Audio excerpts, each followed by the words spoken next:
So I'd like to take this moment to just kind of switch gears. We've had this wonderful discussion, and now we're beginning the plenary session portion of our evening's entertainment. And I would like to ask each of the panelists, and maybe each person can speak on this, what are the big, what lies ahead in the future? What are the big questions, the problems, the possibilities, and what kinds of, that you see on the horizon for reproductive technologies?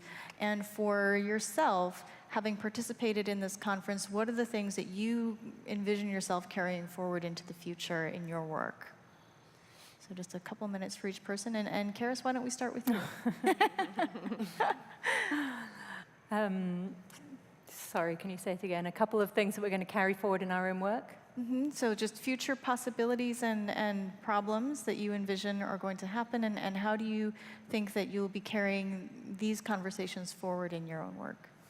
I think that many of the things that have, a lot of things have come up, and they'll continue. I'm not sure that how quickly genome editing of humans is going to make it to the clinic, and I'm not sure whether the majority of jurisdictions will go for somatic rather than germline.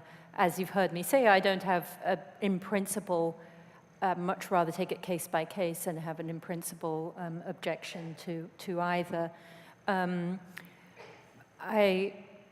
Though I understand why people do. I think that we are very quickly going to be in a space where we're not sure what our relation to one another and to the machines we live with is.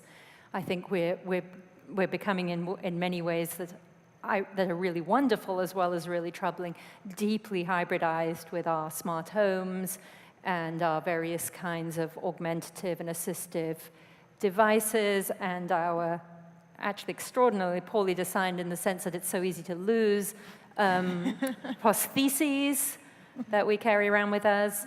I think that as the agencies shift, it's still possible to recuperate narratives of autonomy and self-agency in relation to our machines, more or less, although we have a lot of areas around social media use and things where we have actually, often to the detriment of our youth, kind of lost that integrity of the self and opened up to trolling and all kinds of awful things in ways where the model of the individual doesn't hold very well.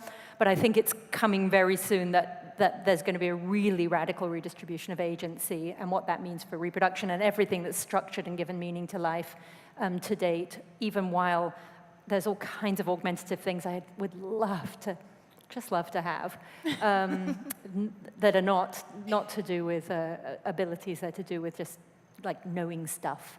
Because I'm a nerd. Great. Things I've learned from this is I learned a lot from every single talk, content details and perspectives on the world. It's been really, really great. Thank you. Great. Thank you. Alison?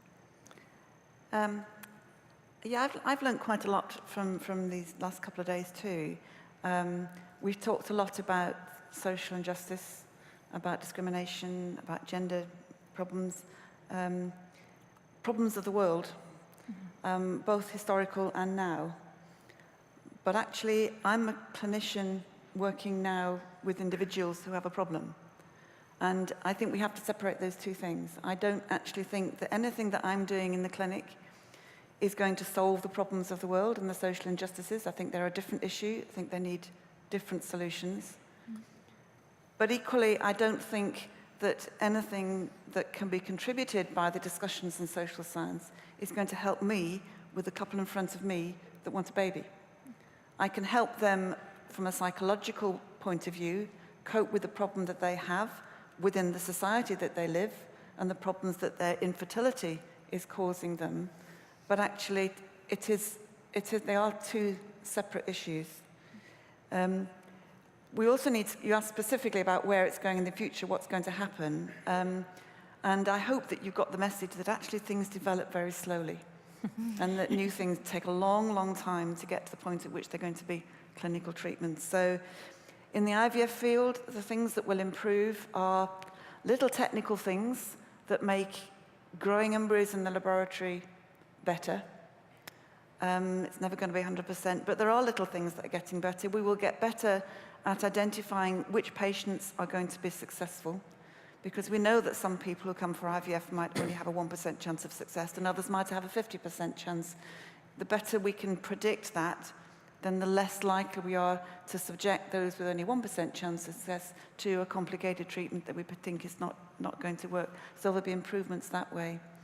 And then I think the thing that's going to happen over time and that will happen in the generation of the youngsters here is that some of these things will become normal, in the same way that IVF was not normal 40 years ago, but is now normal. And statistically, probably given the age in this population, in the room, 2% of this population, people in the room here, were conceived from IVF. Okay, so we're not talking about something that is now something desperately new and to be worried about. It is part of what we are. And I think some of the things we might be talking about now, in 40 years' time, will be just, that's what we are, and to be something new. Thank you. Oh, so much. Okay, 2 minutes. I know. So I want to return back to that idea of relationality that I introduced yesterday, and to say that we spend a lot of time thinking and talking and investing in how to help people bring babies into this world that they want. And one of the things I really am interested in putting that in conversation with is, one, how we treat those babies once they're here. So it goes back to one of the questions, and thinking about putting as much energy and investment in trying to give parents the ability to raise those babies in environments, both physical environments and social environments in which they can thrive. I think if we sort of laser in only to the point of getting the babies here, and then we left uncovered the entire rest of their lives in terms of really putting thought and innovation, social innovation, to thinking about how to make sure that they grow and develop as healthy, happy people, then we're sort of imbalanced in our prerogatives. Similarly, I want to put in relation to reproducing, reproductive technologies, is the experience that many, many women have of what Dorothy Roberts calls reproductive punishment. Everything from the extreme examples of sterilization, but also the everyday, subtle experiences of having your reproductive capacity demeaned in social relations. And let me give you a very concrete example of this. I was pregnant with my first son when I was 21. And the daily experience, you too, this is why she's my advisor, okay. The daily experience of, that being frowned upon, right?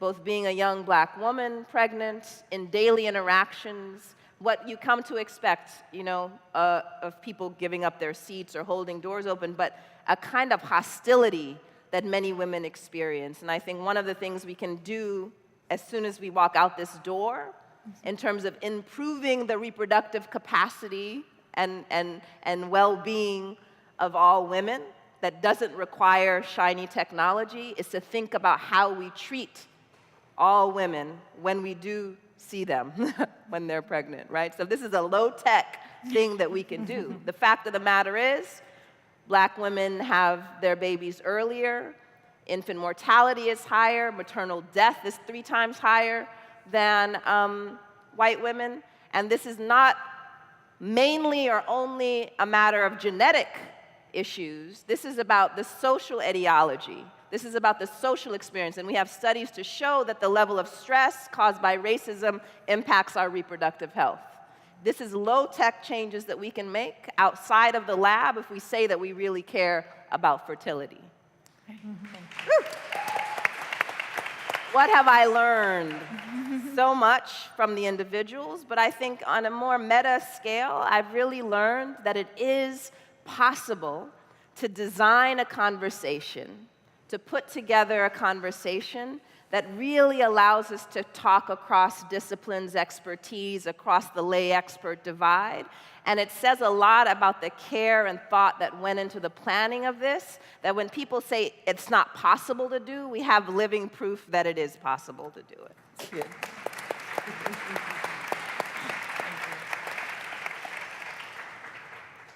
Oh, yeah, now me. So, well, I think I spend my life trying to make sure that both men and women can determine when they want to have children and when they don't, so that they have more control over their lives throughout their lifespan. It feels to me as if the male contraceptive field is not challenged by the same ethical questions that the female contraceptive field seems to be experiencing. And so maybe talking on that would have raised more fears and questions and criticisms than the male contraceptive field seems to raise. I think it's important. What I learned from hearing the speakers is that we really can't believe that sterilization might be happening in today's environment without permission and desire for such an operation. That's terrifying to think about.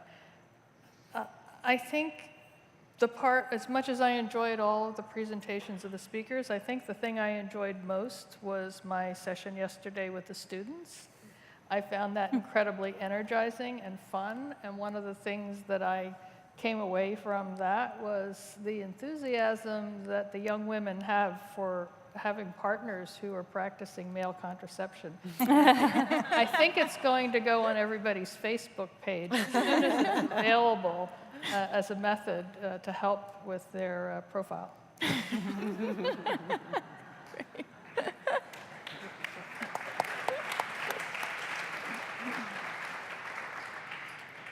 So I know myself, and I know that I'm an optimist, so I'm going to offer sort of an optimistic view of everything. I think we've heard a lot of really great discussion about incorporating a wide variety of viewpoints and incorporating a very broad set of ideas into the way technology might get implemented and might get practiced. And I think that that's incredibly important to put together as we act on that. I think that it's really critical to take those viewpoints into account, but I think it's equally critical to not get too stuck in, to basically just not get stuck, to make a decision and to make a conscious decision based on that kind of input, and to recognize that inaction can be just as much of a decision as action can, because there are patients that may be suffering from a disease. So to say, we're not going to go forward with this is a valid choice, but that is an action and people are affected by that action. And to say we are going to go forward with a certain technology and this is going to affect people is also a type of action. So I'm very interested in gene editing. I think it holds a lot of promise for the future. I think that we do need to, of course, bring not just the technology of does it work technically, but also how does it sit into this social framework in which there have been movements that have used ideas of breeding and things like that in very negative ways. But I think that we can learn from that. I think we can take those negative examples and I think we can incorporate them in positive ways to try to learn from those mistakes. And like we were talking about just a bit ago, we can change the way we do things. So if we try to incorporate those things and we then enact something based on that and it's not working, we can do something about that. We're the ones doing that action. We can stop and say, oh, we're doing this, we're not doing it right, let's change it and let's do it. So it doesn't have to be these one movement forward, boof, done. It can be this constant path as we adjust what we're doing. And I think that is, at least for me, it's an empowering way of thinking about it because it removes that paralysis of choice where I need to get everything absolutely perfect before planning the next 30 years of what we're going to do. Mm-hmm. We need to get things as good as we can get it right now and make a step. And then let's figure out, did we make the right step? And then make the next step and continue making steps. And I think that way, at least for me, has a lot of promise for both helping people that are suffering from diseases as well as doing it in a way that's responsible to communities around us. Great, thank you. And I have... I'm sorry. I have to ask you, there was a question that I think I need to ask you that came through. So one questioner would like to know how you feel being the token male. male. And if you could just speak briefly on that, and then we can move on. So I'm in the sciences, obviously, and there's this horrible thing that's happened in the sciences where most group leaders are male. And it's especially terrible because most graduate students and postdocs are women, right? So there's this crazy gap. And so to me, this is actually great and refreshing because I'm used to sitting on these panels of old white men and everybody has exactly the same ideas and it's really boring. And this is really great. Like, yeah. It's much more intellectually stimulating in a lot of ways. Like there's a lot more interesting ideas and it challenges me and that's the best part about this kind of discussion. We've had about 200 years of watching all-male panels, so to make up for that, we need about 200 years of all-female panels. Then we can start to have gender-balanced panels after that. So anyway, I just thought I would bring that up. Thank you very much for addressing. And I can authenticate that. I asked you that on the first night, didn't I? And he said it's great. So stamp of approval. All right. Thank you, Marcia. Okay. My takeaway from all this amazing conversation is many new ideas for research questions and papers and lectures and courses. So I can't wait to do those right away. I want to reflect on our experience as speakers and listeners, as experts and audience. I'm struck by, now some of us have shared some personal stories that reveal the choices that we've made in our careers and our choices about who are the beneficiaries of our research and how we identify, with whom we identify in the long list of players and how we position our standpoints. And I made a little list, which I'm going to go through quickly because I can't resist. The parents, the mom and the dad, or the two moms, et cetera, the childless or infertile couples, the child who might suffer, the future progeny, those with or without access, groups marginalized and targeted with selection or deselection, the donors, the surrogates, the egg and the sperm, the clones and the robots. And I apologize for anybody I've left out. So we make these choices of our standpoints, and they're very complex and very personal. So my challenge as a teacher and as a researcher and an advocate is to listen and to try to expand my sense. I'll share that the American Sign Language for them and for us. And I would like us to all reflect on how to expand our sense of us in our work. Thank you.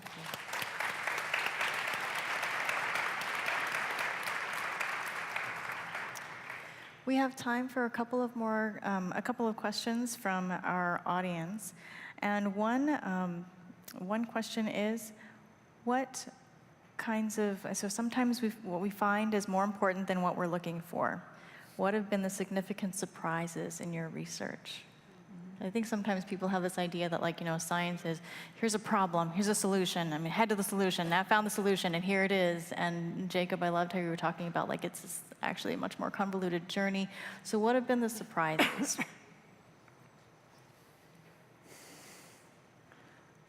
So I can start. You want to?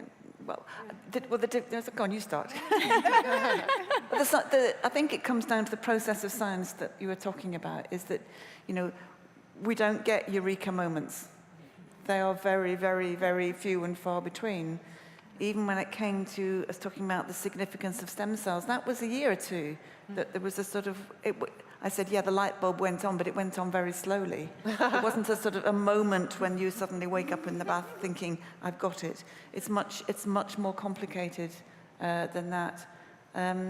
I don't think there's been anything that has totally surprised me, because if you're a good scientist and you're thinking ahead, you're working out what the problems are going to be before you ever get there. So surprise is perhaps the wrong word. Pleased that it's worked out. Yeah? Great.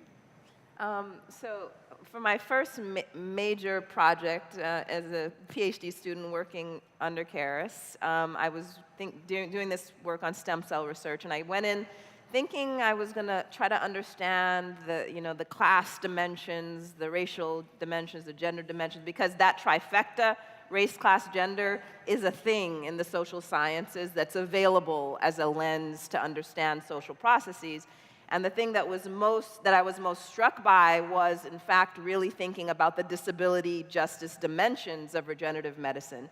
It had not been on my radar at all, but as soon as I was in the field, talking to people, listening to their ideas, and sort of immersing myself, it was this other axis of difference that was so relevant, but was not on my radar at all. I didn't go in thinking it was. And it's also the thing that I learned the most about. And so that, to me, makes it significant, is that I didn't already have all this background and understanding.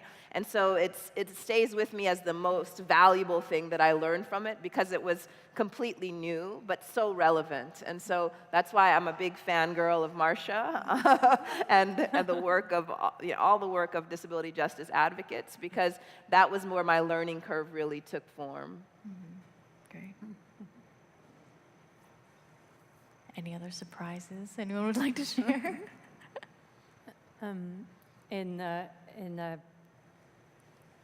I think one of the things that continues to surprise me is that things are really, really much worse than you think, and people are really, really much better than you think.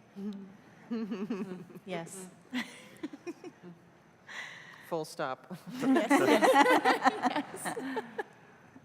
Actually, but I could just add on to that when things are really bad, the ways turning to certain fields of scholarship, whether it's to scientific information in the area, whether it's to reproductive justice, social studies of science, indigenous studies, African American studies, disability justice scholars and their activisms, so often is so nurturing, so enriching, and so, I almost want to say, salvational.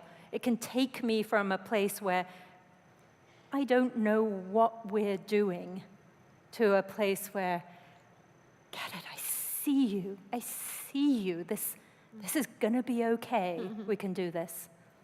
Great.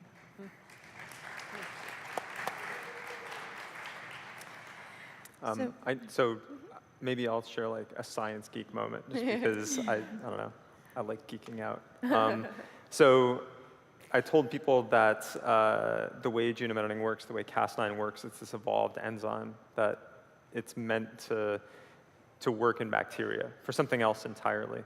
One surprising thing about my career that we showed in my lab, but a bunch of other labs have shown in different ways, in very surprising ways, is that the enzyme itself does not work the way it should in bacteria, and it's still completely a mystery why it works this certain way, and that may be actually why it's so good at doing genome editing. So it's this thing that if you had to design something from an evolutionary point of view, it would not work this way. And it turns out it does instead work this way. No one has any idea why it works that way, and the fact that it works that way may be why it's so good at genome editing, and some of the other tools that are out there are not as good. And so this is one of those things where we go out, we make new discoveries about the world, and now we're left wondering why. And that's sort of the continual process of science is you make one discovery and you say why, and then you get the answer to that, and you're like, well, that's weird. Why is that? And then you keep asking why down the road. And so I think that in the process of writing grants, you always have to come up with, oh, here are my anticipated outcomes and all this sort of stuff, and that makes things a little boring when you write the grant. But the thing that I always hope for is that moment when you get the results and you're like, I have no idea what the heck happened. I don't know what this means at all. And those are fun puzzles. Right.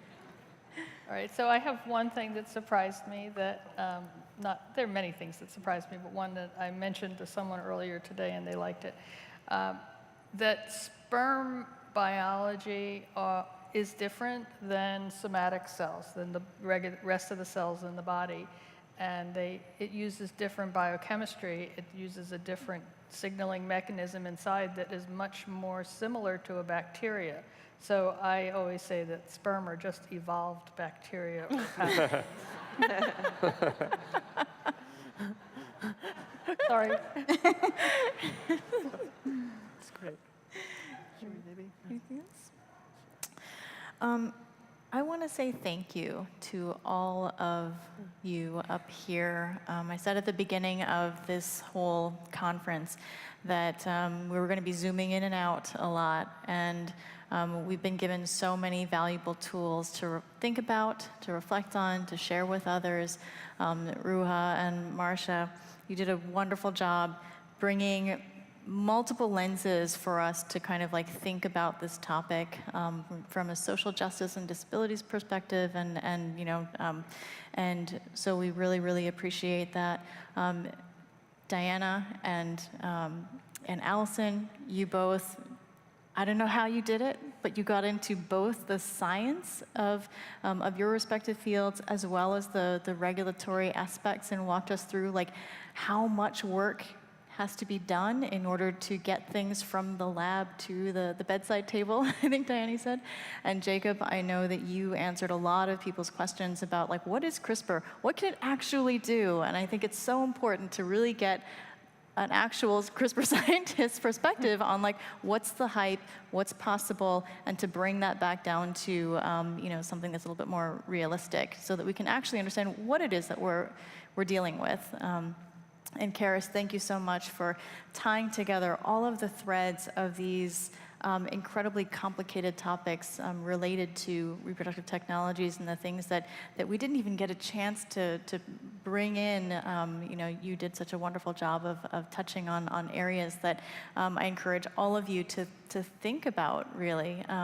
And there's so much more to explore on this topic that even in 2 days with such wonderful speakers, we just scratched the surface.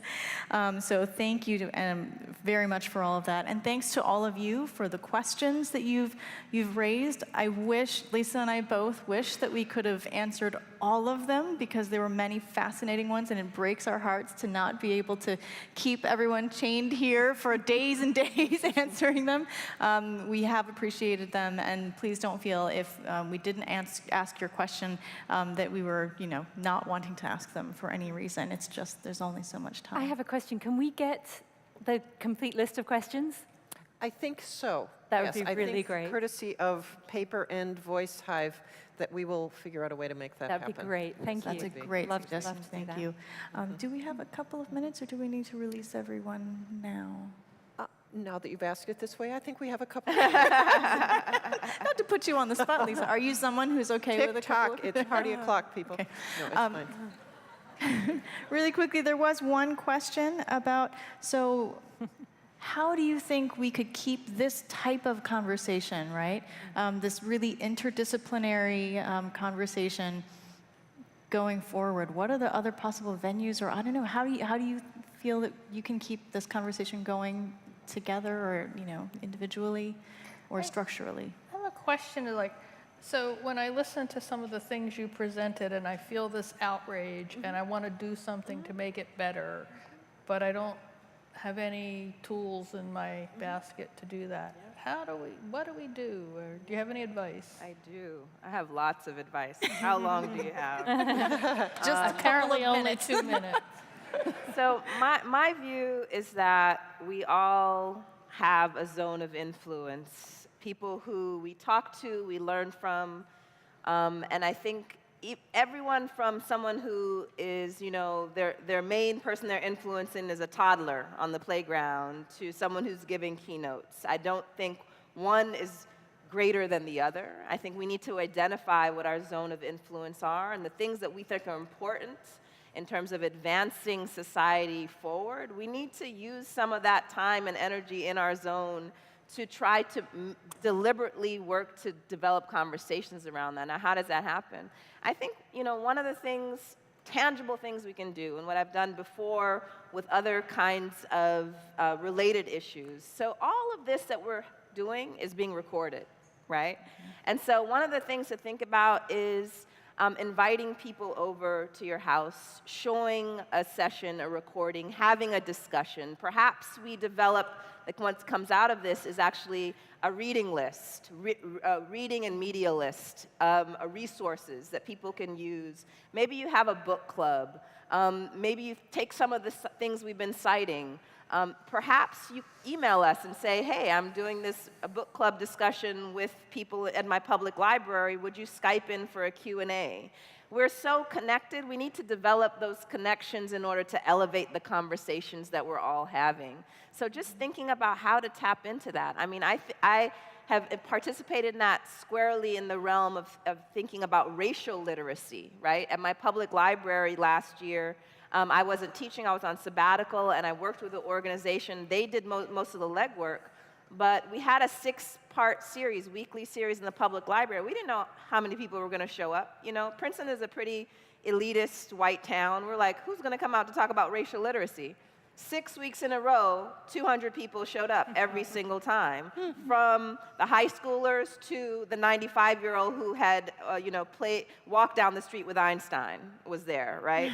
And so people are hungry, not just for facts and information, which are at our fingertips, but knowledge, but also conversations that are meaningful, right? And so part of what we can all do is think about how to stage and cultivate conversations where you don't need an expert in the room to have the conversation. You can read about what the expert has to say, so-called expert. You can see the videos, but then you have expertise and knowledge and experiences that are relevant. So having those conversations, that's the starting point. It's not going to solve the world's problems, right? But part of what we have to do is start to elevate the conversation and the consciousness, and we do that in our own spheres of influence. And so thinking about what you can do, right? At your senior citizens home, at your library, all of the context of community that we can start to use those spaces a little more deliberately. Thank you.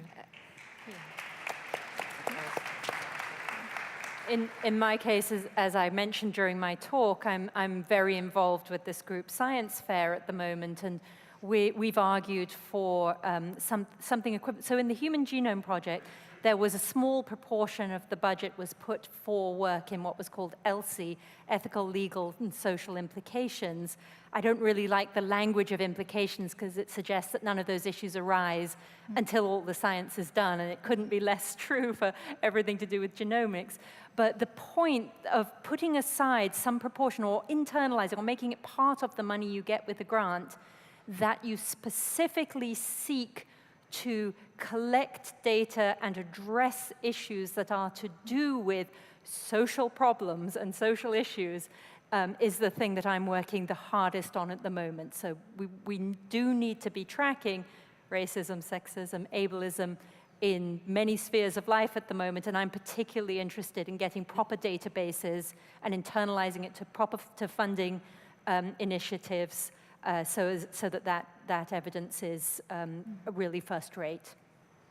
I'd probably concur with that about grants, and every time you get an award or anything to do, or you ask for permission, there is the box about patient, public involvement and putting it in context.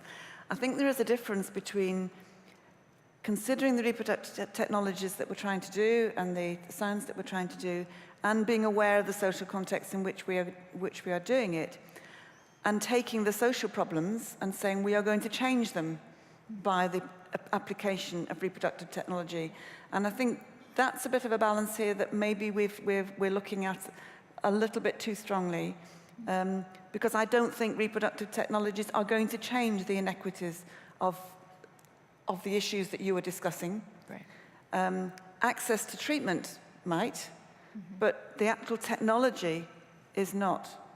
There is an injustice due to the fact that some people can get that technology and other people won't get that technology. Right. But in the context of engagement, being aware of what we're trying to do in the context of society is very important, but being very clear about what it is we are trying to do, and limiting it to those benefits.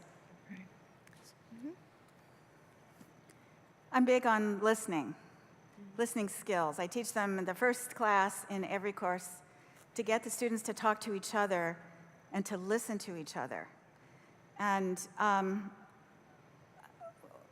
a lot of what we're talking about at this conference is about sex and all the ways and varieties of doing it and not doing it and alternatives.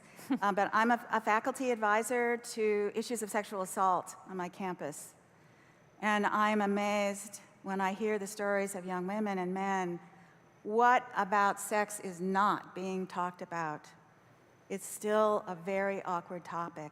And I think that's one of the biggest barriers to challenging all the issues around sexual assault. And I think that's true here. The issues of disability and race, for example, are silenced. We're embarrassed, we feel awkward, we don't want to look stupid, and we don't have a way to go there unless we get awkward, get embarrassed, make mistakes, be willing to talk and listen in the areas that are really uncomfortable.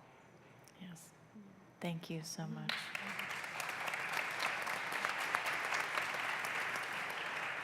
Not to end on an uncomfortable note, but I think I must acknowledge that we are actually at the end of our time here.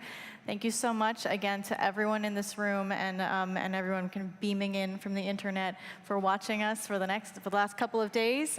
We hope you'll join us for the banquet. That promises to be a really great time as well. Jad Abumrad from the Radio Lab podcast will be here talking about the liberal arts and the podcast episodes that they've done on the topic of reproductive technology, so please join us for that. Thank you so much. Yeah. And thank you so.